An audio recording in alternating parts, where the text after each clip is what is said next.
Dulu, beberapa tahun yang lalu, 3 tahun yang lalu, tepatnya di tahun ke-7, ketika orang Khaybar mengundang dia di perkampungan Yahudi Khaybar. Di Madinah ada Yahudi Bani Nadir, ada Yahudi Bani Quraidah, ada Yahudi Bani Qainuqa, ada Yahudi Khaybar. Lalu mereka mengundang Nabi ke Khaybar. Mereka tanya, makanan apa yang paling disukai Nabi? Nabi menjawab, makanan yang paling disukai Nabi adalah kaki kambing bagian depan. Lalu mereka sajikan kaki kambing bagian depan itu, karena itu makanan kesukaan Nabi. Rupanya di bagian depan kaki kambing itulah mereka tanamkan racun yang paling sangat banyak, paling berbahaya. Sahabat Nabi yang mengunyah daging kambing itu langsung meninggal di tempat. Nabi SAW sepakat semua ahli sirah bahwa Nabi memasukkan daging kambing itu ke mulutnya, tapi mereka ikhtilaf tentang menelan. Maka segera Jibril alaihissalam memberitahu bahwa ada racun. Nabi memuntahkannya keluar, tapi ada beberapa tetes air liur masuk ke dalam.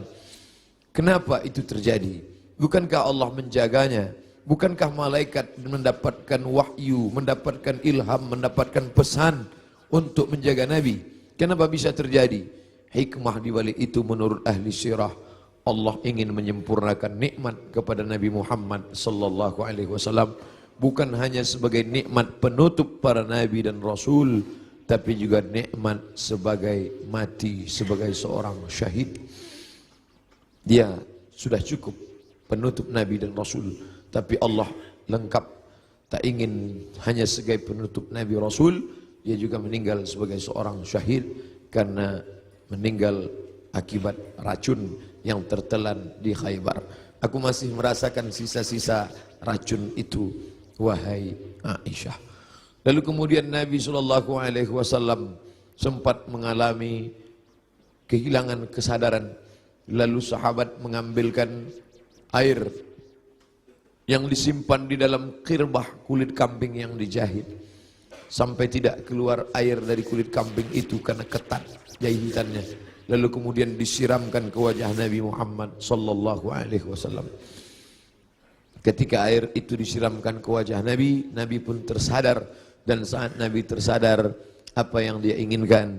Biasanya orang kalau sudah pingsan, dia inginkan makanan, dia inginkan kenikmatan, dia inginkan sesuatu. Tapi Nabi SAW menginginkan solat berjamaah, dibawa ke Masjid Nabawi. Tapi saat itu keadaannya lemah, kakinya terseret, dia dipapah oleh sahabat Nabi, oleh Sayyidina Ali radhiyallahu an bersama Fadl ibnu Abbas. Satu di sebelah kiri, satu di sebelah kanan. Mereka memegang tangan Nabi, kedua tangan Nabi di pundak Ali dan Fadl. Kedua ini adalah saudara, seperti saudara kandung. Nabi anak tunggal sendirian. Dia tidak punya saudara kandung, tapi ayahnya punya saudara kandung. Ayah Nabi bernama Abdullah. Abdullah punya saudara bernama Abbas. Abbas punya anak laki-laki, itulah dia Fadl bin Abbas. Abdullah punya saudara kandung bernama Abu Talib. Abu Talib punya anak laki-laki bernama Ali. Ayah mereka adik-beradik kandung. Abdullah, Abbas, Abu Talib. Abu Talib punya anak Ali, Abdullah punya anak Muhammad, Abbas punya anak Fadl. Ketiga anak laki-laki ini bersaudara kandung, satu nasab dengan datuk mereka Abdul Muttalib. Abdul Muttalib anak Hashim, Hashim anak Abdi Manaf, Abdi Manaf anak Qusay, keturunan Kilab Lu'ay Fihir, cucu cicit daripada Ismail, anak kandung Ibrahim alaihissalam.